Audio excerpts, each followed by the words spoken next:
এই আমাদের যে 100 দিনের টাকা দিচ্ছে না, এই জব কার্ড আমাদের টাকা দিচ্ছে, টাকার কথা, কিন্তু আমার তাদের কাছে না থেকে ওনারা রাখছে, তৃণমূলের লোক আমার বাহিনী ওনারা রাখছে।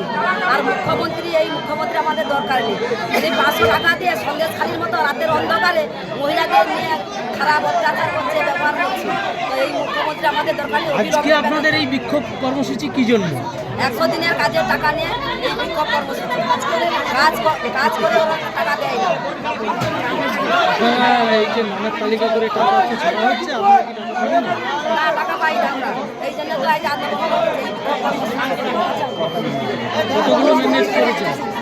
কতদিন কাজ করেছেন? 15 দিন কাজ করেছি। কি চাইছেন? আমরা টাকা চাই, আমরা কাজ করছি, আমরা টাকা পাবো না কেন? তার জন্য আমরা ব্যবস্থা চাই, যেন অবিলম্বে যেন আমাদের টাকা আমরা যেন ফেরত পাই। আপনার নাম? আমার নাম মামনি মাইতি, আমি মহিলা মোর্চার সভানেত্রী।